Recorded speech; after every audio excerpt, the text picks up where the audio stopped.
Ainda tu me falava que a Malu Gaspar estava mais preocupada em fofoca de bastidor do que qualquer outra coisa. Mas tem umas fofocas que são boas. Ela vai falar disso. Gilmar Palusa, do grande evento jurídico brasileiro. Do Gilmar Palusa ao caso Master. Um festival de cinismo assola o país. Junho já entrou para o calendário nacional como o mês em que o festival de cinismo que assola o país, ou FECIAPAR, na sigla que eu acabo de inventar, vive o seu ápice. Como se fosse a coisa mais normal do mundo, o Congresso para, o Judiciário entra em operação padrão para que políticos, autoridades, empresários, advogados, lobistas e jornalistas migrem para Lisboa por uma semana para interagir e cobrir o maior evento de lobby judicial do mundo, o Gilmapalooza, promovido pelo ministro, e seus braços acadêmicos, o IDP-FGV. Como reação a quem aponta o atentado à ética e independência judicial que o evento representa, virou moda entre os frequentadores para pagar a qualidade das palestras. Ainda que não se tenha produzido um texto de repercussão sobre seu conteúdo, nem se consiga explicar por que precisam todos ir para a Europa, muitos às custas do contribuinte, para discutir temas que poderiam perfeitamente ser debatidos no Brasil. Talvez porque ficaria chato ter de dar satisfação sobre um painel montado só para representantes de bets se defenderem da dura perseguição que sofrem, os coitadinhos, ou os planos de saúde, os cartórios, as mineradoras. Enquanto na programação paralela, o presidente da CVM debate alegremente a evolução regulatória de ativos tokenizados com um dos advogados do Banco Master perante a própria CVM. Master que, aliás, foi o sujeito oculto do Fórum Jurídico de Lisboa. Para quem não sabe, nome oficial do Converscote.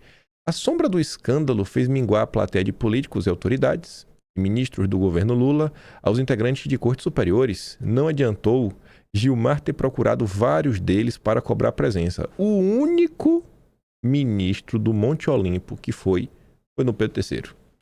Que, além de protagonista do caso Master, também foi estrela do evento. Um dos momentos mais comentados foi o encontro em que ele e o meu querido Dedé, dono do BTG, se reuniram para acertar os ponteiros. Como o Dedé sempre foi o maior adversário do Paquito na Faria Lima, Dom Pedro III passou a responsabilizá-lo por reportagens sobre sua ligação com o dono do Master. Agora que o foco se voltou para o Centrão e para o Dark Rossi, parece ter se aberto uma brecha para a pacificação. O foco se voltou. Quem foi que virou esse foco? Não é qualquer foco que se voltou, é o foco que voltou junto com amplo apoio da imprensa. É curioso. Aqueles assuntos Lula Conselheiro, Cred Sexta, PT na Bahia, tudo isso começou a ser ignorado, num estalar de dedos. Pela pacificação. E talvez através dessa pacificação o Paquito vai ser resgatado.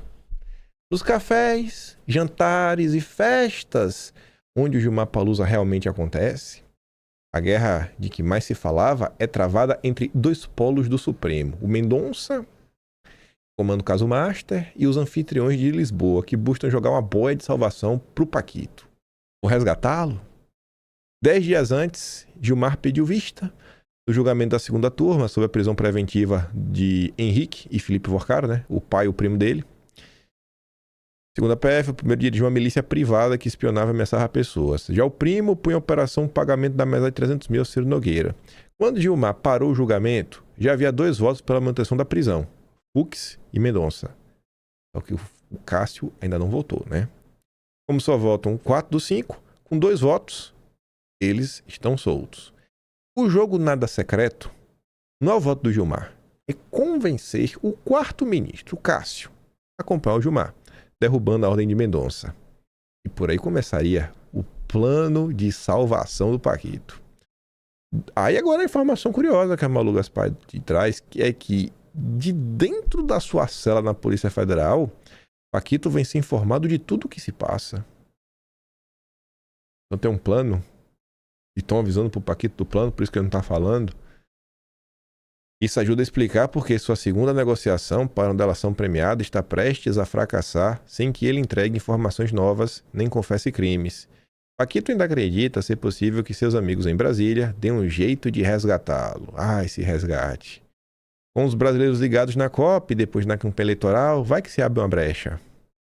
Embora pareça uma ideia absurda, convém dar uma olhada nos dados trazidos pela Genial Quest. O grupo dos que acreditam que o Mastro não é um nome específico de uma força política mais de todas, é o maior entre os entrevistados, com 44%. Mesmo com 65% considerando que Flávio não deveria ter pedido dinheiro para o filme, a 60% afirmando ver suspeito de legalidade, 76% dizem que não mudaram de voto por causa do episódio.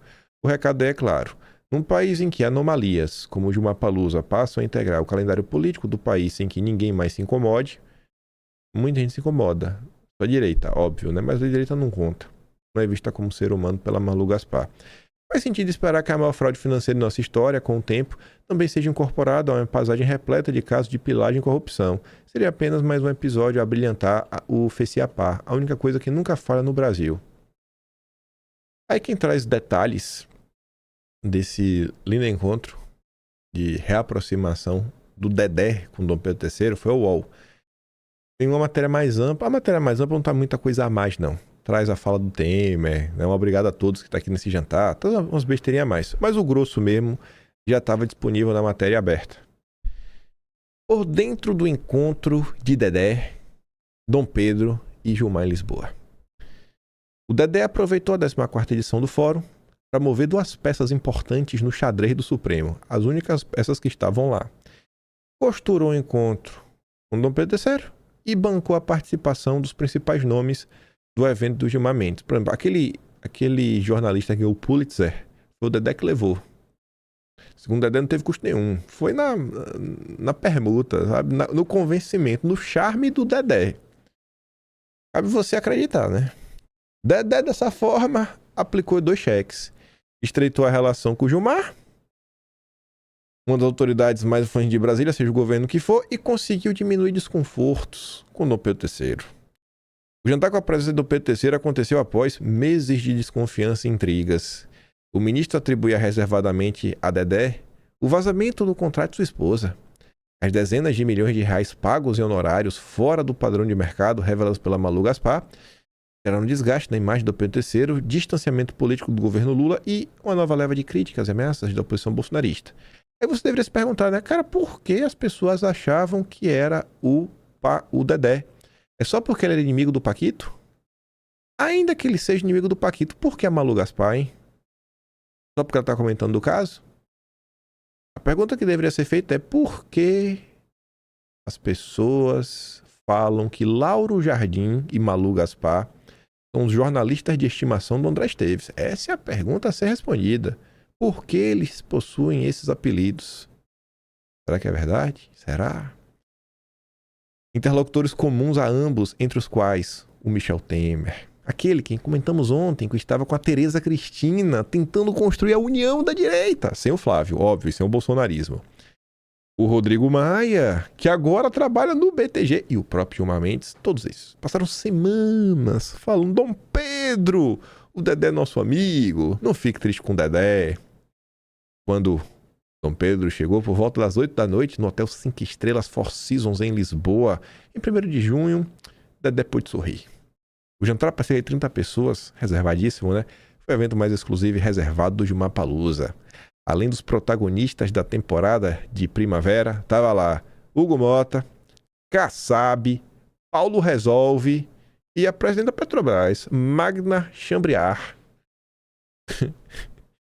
A presidente da Petrobras e o Dedé na mesma sala. Rapaz, aí no dia seguinte tá Rodrigo Constantino gritando para privatizar a Petrobras pro Dedé. Aí fecha o ciclo. Enquanto o prato de entrada era servida, uma salada com salmão selado, Esteves fez questão de frisar que comida e bebidas seriam frugais. O prato principal é a conversa. O anfitrião abriu a rodada de breves falas ao microfone, reiterando, olha isso aqui, a importância da harmonia entre atores públicos no enfrentamento ao Brasil desinstitucionalizado. Expressão que Dedé usa para falar do crime organizado, infiltração dos sistemas formais da economia e da política. Olha a união da direita, olha. Tem que ter a união da direita. Ah, meu Deus do céu. Essas uniões, hein? Harmonia não é entre os poderes, é entre os atores públicos. Porque o Dedé é um poder, né? Já virou uma força da natureza. Os banqueiros brasileiros são um dos poderes. É o poder oculto. É o poder dos banqueiros. E tudo isso aqui sendo tratado na maior normalidade do mundo. Na maior normalidade. Por isso que eu também falei esses dias, já tinha falado meses atrás. Se Flávio Bolsonaro falar assim, ó, eu vou entregar o Ministério da Fazenda pro André Esteves, no dia seguinte o Flávio tá eleito com 90% dos votos.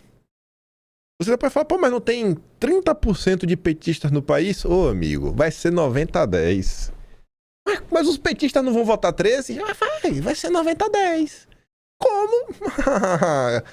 Só faz o teste aí pra ver se o Flávio não vê com 90%. Dedé é o poder oculto. A harmonia vai parar no Brasil. Enquanto o Flávio resistir, enquanto o Flávio falar, não vou entregar o Brasil pra Faria Lima, vai seguir apanhando. Aí vai ser gritaria do Dark Horse. Agora eu fiquei surpreso pela canguinhagem do Dedé, viu? Servindo vinho de R$130. R$130, Dedé. Você já foi mais, né, exuberante nos seus gastos. É só quem tá falando de judiciário e gasto, a gente fala das figuras e na delação do Paquito.